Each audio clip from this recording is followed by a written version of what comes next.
Hi, my name is Ken Ray. I'm the mayor of the village of Sleepy Hollow. This is going to be the first in a series of periodic reports about what the mayor is doing, what the Board of Trustees are doing, and what's going on in our village.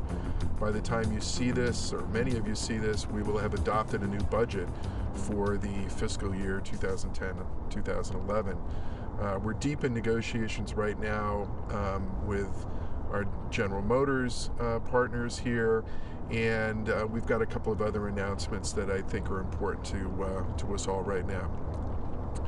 On the budget itself, I think it's important to note that 2 years ago we were able to put through a budget that had a 0% increase for homeowners. Last year we were able to keep it again down to a 1.5% increase, and this year we're looking to do the same kind of thing. It's of course very difficult. It's don't have to tell anybody, it's an incredibly difficult time economically. The whole country is hurting, and we're trying to be very, very cognizant of that as we look at what we're going to be doing in terms of spending in the coming year, and recognizing that a huge part of that comes out of you and your taxes that you pay to the village. We're being very careful and looking forward to coming in with a budget with the same range. With General Motors, we are in weekly contact with the folks in Detroit, usually through conference calls, and have been working very, very hard to finalize a deal to bring this down to getting a real development project started here. I want to remind everybody of something that's very, very important. There's the process of bringing this development along is one that's been going on, as you know, for many, many years. But what's important about that process is to remember that a large part of the deal, of the development itself, what's going to actually happen on this site, has already been set by previous board decisions.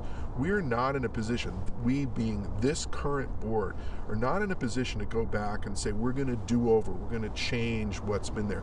Between what has been covered in the FEIS and what was decided in the finding statement by a previous board, and then was subsequently confirmed by a court decision, means that there are a number, all of the major elements of this project are set. So it's over 1,100 units of housing. There'll be a new hotel. There's a certain amount of commercial space that's coming in. So those major components are there. So it's not the kind of thing that this board or even a subsequent board could come back and say, hey, we want to change it and do something else. There's been a lot of very interesting ideas that have been thrown out there, some somewhat fanciful and others much more realistic, but none of those things are going to be able to happen without going back to the very beginning of this project and starting all over again with a planning process. That is not something that I expect is going to happen.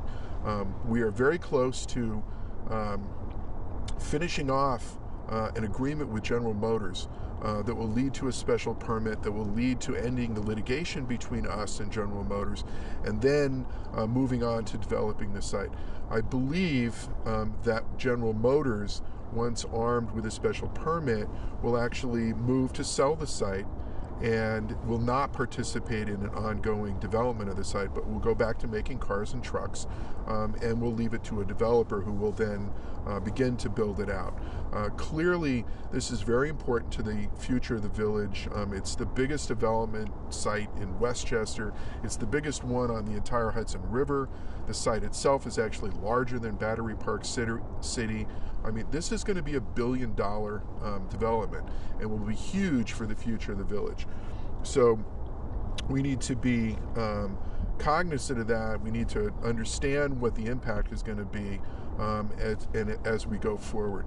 Clearly, there's a huge tax difference to the village and to our school district, and we are excited about the possibility that we can get this done in the very near future. Right now, I'm cautiously optimistic that we can actually get this done this year, and that the sale will occur this year. So we'll see how that comes out. There's still some difficult things to nail down with General Motors, but I think we're going to get there. The next, and even a more immediate problem for us, or project for us, is our water supply. It's important for all of you to know that we have, for our current needs, much less for the need to accommodate a future development here in the village. For our current needs, we're undersized in terms of our water reservoir. We've got a water reservoir that was put together in 1925 up in what is now the Rockefeller State Preserve. It has a capacity of over 800,000 gallons, which seems like a lot until you look at what our planning needs are as we look out to the next 50 years or more.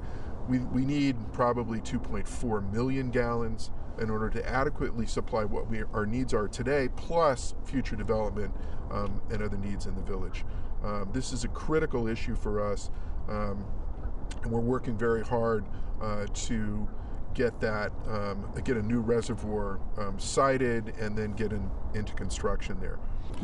We've been making some changes within Village Hall and some of our key management positions, and one of the most important of those is our Chief of Police. Just a few weeks ago, we brought on John Kopika, who had recently retired as the Chief of Police in Greenburgh, a guy with a huge amount of experience, very talented, very committed police officer, and he's our new Chief of Police and will be for the coming year. It's early, but so far I have to say we're very pleased with the work he's been doing, and I think it's something that has worked its way throughout our entire police department. We've got a lot of good men and women in our police department, and we're looking forward to the progressive moves that Chief Kopika is going to be able to make for us, and that's a real happy note for us. We're also looking forward to shortly opening our brand new senior citizen building right next to Barnard Park. This has been a long time coming. I'm not even sure how many years ago the thought first came up. It's really great to be in the position of knowing that we're about to open in just a few short weeks.